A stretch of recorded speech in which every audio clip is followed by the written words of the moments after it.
Assalamualaikum warahmatullahi wabarakatuh. Halo adik-adik, bagaimana nih kabarnya? Semoga tetap baik-baik aja ya. Nah, kita akan belajar mengenai teorema Pythagoras.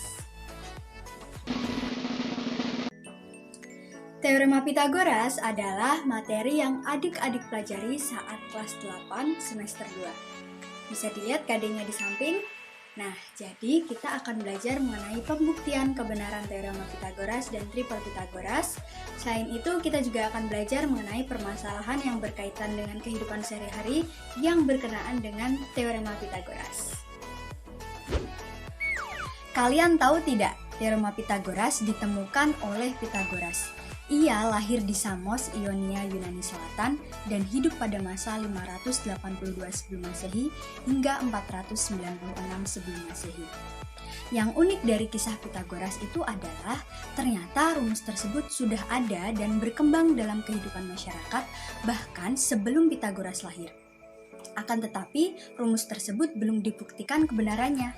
Nah, meskipun Pythagoras itu tahu rumus tersebut sudah ada, bahkan sebelum ia lahir, ia tetap berusaha untuk membuktikan kebenaran dari rumus tersebut. Akhirnya, ia berhasil membuktikan dari rumus ini secara matematis, dan dari situlah teorema ini dikenal dengan teorema Pythagoras.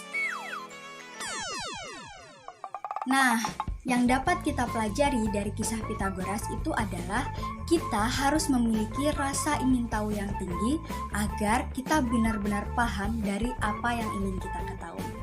Termasuk dalam mempelajari teorema Pythagoras. Mengapa demikian? Alasan kita harus mempelajari teorema Pythagoras adalah terletak pada gambar ini. Nah, dalam dunia pertukangan, teorema Pythagoras digunakan untuk mengukur fondasi bangunan agar berbentuk siku. Selain itu, juga digunakan pada pembuatan tangga. Nah, ternyata tanpa kita sadari, teorema Pythagoras ada dalam kehidupan keseharian kita.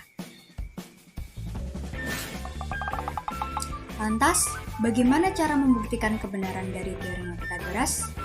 Mari kita buktikan bersama-sama.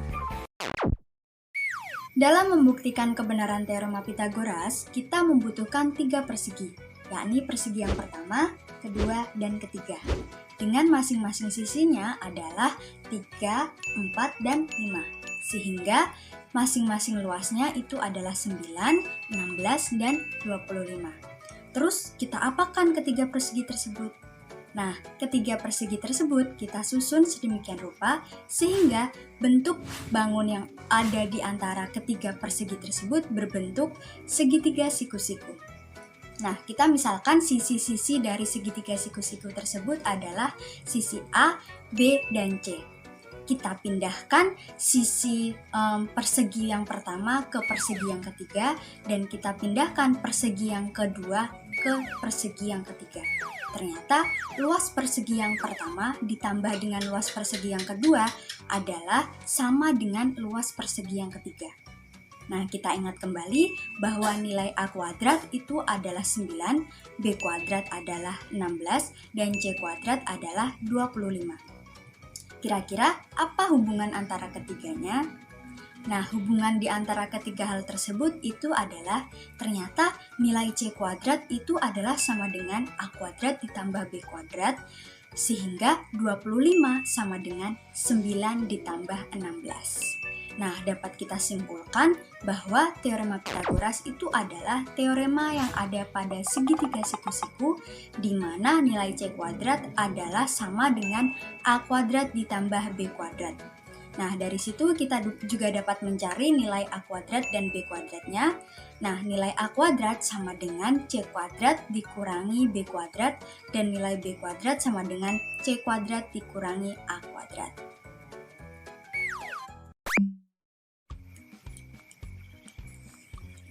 C kuadrat sama dengan A kuadrat ditambah B kuadrat. 1, 2, 3. Ada 3 bilangan.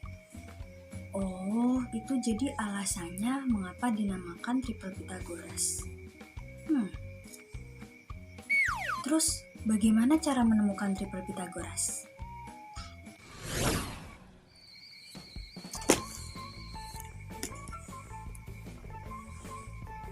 menemukan triple Pitagoras, kita dapat menggunakan aljabar. Nah, dalam segitiga siku-siku, kita dapat menentukan panjang sisi tegaknya dengan rumus 2pq dan sisi mendatarnya p kuadrat min q kuadrat, dan sisi miringnya kita dapat menggunakan rumus p kuadrat plus q kuadrat. Terus apa itu p dan q?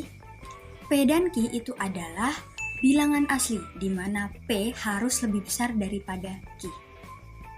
Nah, kita ambil ke contohnya. P dan Q adalah sebarang bilangan asli di mana P harus lebih besar daripada Q. Jadi kita misalkan ambil contoh nilai P-nya itu adalah 2 dan Q adalah 1. Karena nilai bilangan asli itu dimulai dari angka 1. Nah, kita ganti P dan Q-nya masing-masing dengan angka 2 dan 1. Maka nilai P kuadrat plus Q kuadrat itu adalah 2 kuadrat ditambah 1 kuadrat, yakni 5. Dan nilai P kuadrat min Q kuadrat adalah 2 kuadrat min 1 kuadrat itu adalah sama dengan 3. Dan nilai 2PQ kita ganti dengan 2 kali 2 kali 1, yakni 4. Maka hubungan dari ketiganya itu adalah 5 kuadrat sama dengan 3 kuadrat ditambah 4 kuadrat.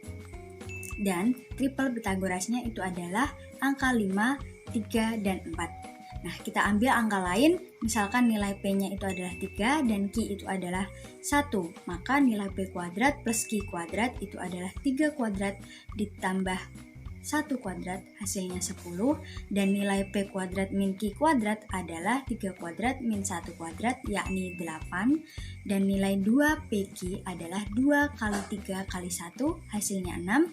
Maka hubungan dari ketiganya itu adalah 10 kuadrat sama dengan 8 kuadrat ditambah 6 kuadrat.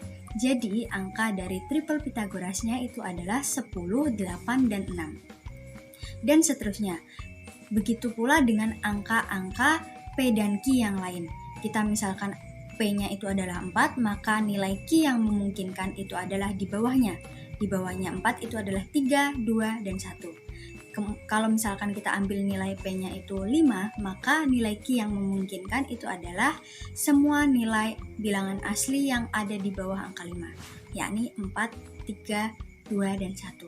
Kemudian begitu juga dengan nilai-nilai PQ yang lainnya. Nah, bagaimana adik-adik? Sudah paham kan bagaimana cara menemukan triple Pitagoras? Kalau gitu, kita lanjut ya belajarnya. Apakah adik-adik tahu bahwa dalam teorema Pitagoras terkandung nilai-nilai Islam, yakni diterangkan dalam Quran Surat Ali Imran ayat 112. Mari kita baca sama-sama Quran Surat Ali Imran ayat 112. A'udzu billahi minasyaitonir rajim. Bismillahirrahmanirrahim. Duribat 'alaihimudz zillatu aynama thuqifu illa bihablin minallahi wa hablin minan nas wa ba'u bighadabin minallahi wa duribat 'alaihimul maskanah. Dzalika bi'annahum kanu yakfuruna biayatillahi wa yaqtuluna al-anbiya'a bighairi haqq.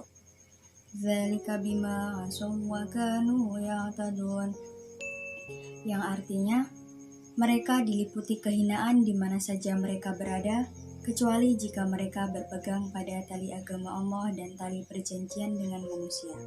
Mereka mendapat murka dari Allah dan selalu diliputi kesengsaraan.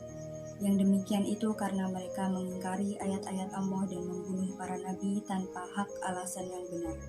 Yang demikian itu karena mereka durhaka dan melampaui batas. Shadaqallahul Azim.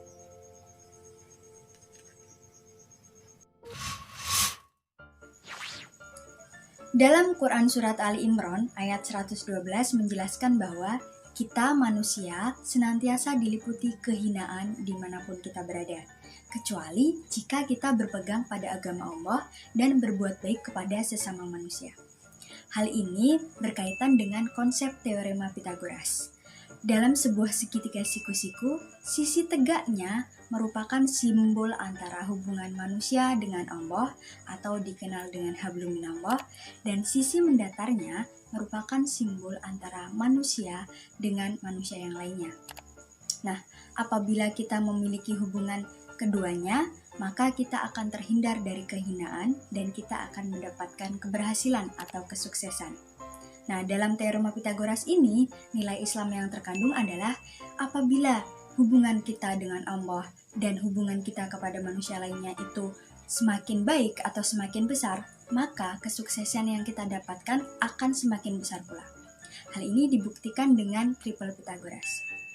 Misalkan kita mengambil nilai A dan B-nya itu adalah 3 dan 4, maka C kuadratnya adalah 25 dan nilai C-nya adalah 5. 3, 4, dan 5. Kita berbesar lagi angka dari A dan B, karena A dan B itu adalah hablum minallah dan hablum minannas. Kita ambil angka 6 dan 8, lebih besar daripada 3 dan 4. Maka nilai C kuadratnya adalah 100 dan nilai C-nya adalah 10. Tentu 10 lebih besar daripada 5. Jadi terbukti bahwa apabila hubungan kita dengan Allah dan hubungan kita kepada sesama manusia itu lebih baik atau semakin besar, maka kesuksesan yang akan kita dapatkan juga akan semakin besar pula.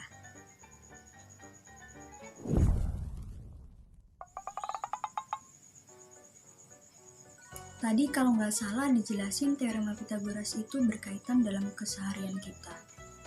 Itu artinya zaman dulu juga udah menerapkan konsep teorema Pitagoras dong. Wah, keren dong berarti. Kira-kira apa aja ya yang menerapkan konsep teorema Pitagoras? Ternyata konsep teorema Pitagoras telah diterapkan sejak zaman dahulu, termasuk pada tempat-tempat bersejarah ataupun budaya. Kira-kira apa aja ya? Kalian tahu, gambar di atas merupakan gambar Masjid Agung Demak, merupakan salah satu masjid kuno yang didirikan pada abad 15 Masehi. Yang mendirikan masjid tersebut adalah Raden Patah, merupakan Raja Kerajaan Demak. Beliau dalam mendirikan Masjid Agung Demak dibantu oleh para wali songo. Terus konsep teorema Pitagorasnya di mana? Coba kalian perhatikan. Kubahnya. Bentuknya apa? Segitiga. Nah, dalam segitiga tersebut terkandung konsep teorema Pitagoras. Kalau misalkan alasnya panjangnya 30 meter, kemudian tingginya 8 meter, sisi miringnya berapa? Kita gambarkan ulang, bentuk kubahnya adalah segitiga, kita bagi menjadi 2 bagian, maka terlihat 2 bangun segitiga siku-siku. Nah, karena alasnya tadi panjangnya 30, dibagi menjadi 2 bagian, maka alasnya adalah 15. Dan tingginya adalah 8, maka yang dicari adalah C-nya, karena C adalah simbol dari sisi miringnya. Nah, kemudian kita mencari C-nya itu adalah menggunakan rumus C kuadrat sama dengan A kuadrat plus B kuadrat. Maka nilai C kuadrat sama dengan 8 kuadrat plus 15 kuadrat. Hasilnya adalah 64 ditambah 225, yakni 289.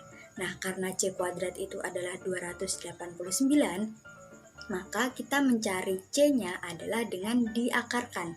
Maka nilai C adalah akar 289, yakni 17. Jadi, panjang sisi miring dari kubah itu adalah 17 meter. Kalian tahu, gambar di samping itu adalah salah satu masjid tertua yang ada di daerah istimewa Yogyakarta, yakni Masjid Kagungan Dalem Pacimatan Imogiri. Letaknya di Kecamatan Imogiri, Kabupaten Bantul. Nah, didirikan pada tahun 1632 Masehi. Yang mendirikan adalah Tumenggung Citrokusumo atas perintah Sultan Agung Hanyokrokusumo, atau merupakan raja dari Kerajaan Mataram Islam.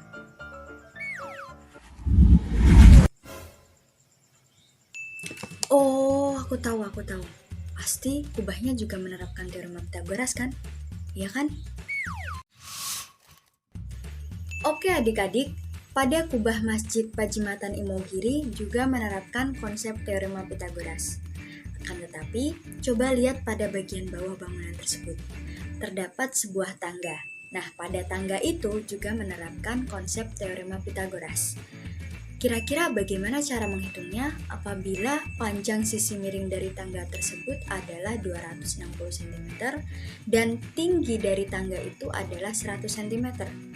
Berapa jarak antara anak tangga yang paling bawah dengan dinding tinggi tangga itu? Berapa? Oke adik-adik, coba perhatikan. Kita gambarkan ulang bentuk dari tangga tersebut. Nah, sisi tegak dari segitiga itu menggambarkan tinggi dari tangga, sisi miringnya adalah panjang tangga, dan sisi alasnya adalah jarak antara anak tangga yang paling bawah dengan dinding tinggi tangga. Nah, maka sisi miringnya itu panjangnya 260 cm, sisi tegaknya 100 cm. Dan yang ditanyakan adalah sisi mendatarnya, yakni kita simbolkan dengan B. Kita dapat mencari B dengan rumus B kuadrat sama dengan C kuadrat min A kuadrat. Nah, karena C-nya itu 260 cm dan A-nya adalah 100 cm, maka B kuadrat sama dengan 260 kuadrat min 100 kuadrat. Hasilnya adalah B kuadrat sama dengan 67.600 dikurangi 10.000. Hasilnya B kuadrat sama dengan 57.600. Nah, karena masih berbentuk B kuadrat, maka kita ubah menjadi B. Dan nilai B itu adalah mencarinya dengan mengakarkan B kuadrat. Maka B sama dengan akar dari 57.600. Nah, hasilnya adalah 240. Maka panjang atau jarak antara anak tangga yang paling rendah dengan dinding tangga itu adalah 240 cm.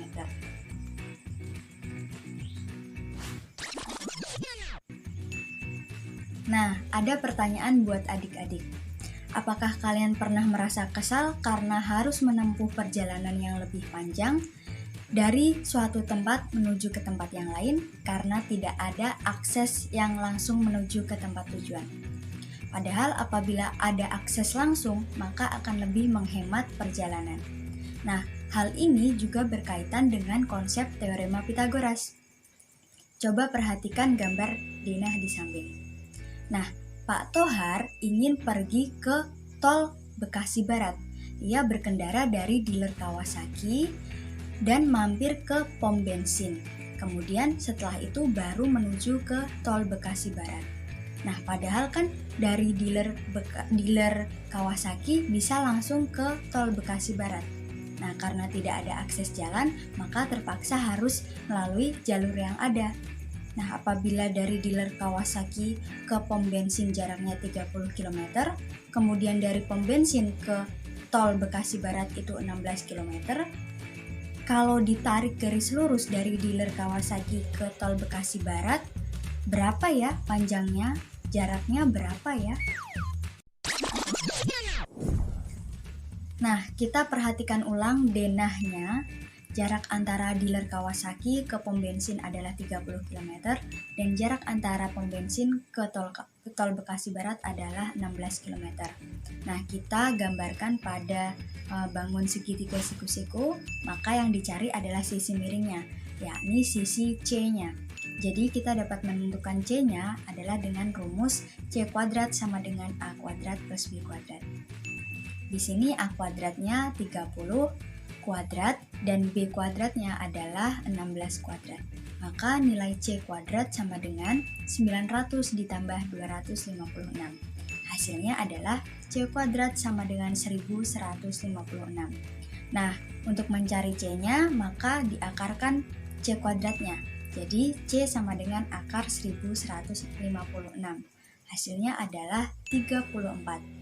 Jadi, jarak antara dealer Kawasaki langsung menuju ke tol Bekasi Barat adalah 34 km. Oke, mari kita simpulkan rumus dari teorema Pythagoras. Nah, apabila yang ditanyakan adalah sisi miringnya, maka rumusnya adalah C kuadrat sama dengan A kuadrat plus B kuadrat. Apabila yang ditanyakan sisi mendatarnya atau B-nya, maka rumusnya adalah B kuadrat sama dengan C kuadrat min A kuadrat. Namun, apabila yang ditanyakan sisi tegaknya atau kita simpulkan dengan A-nya, maka nilai A-nya adalah A kuadrat sama dengan C kuadrat min B kuadrat. Adik-adik, sampai di sini dulu ya belajar bersamanya. Semoga bermanfaat. Mohon maaf apabila ada kesalahan. Wassalamualaikum warahmatullahi wabarakatuh.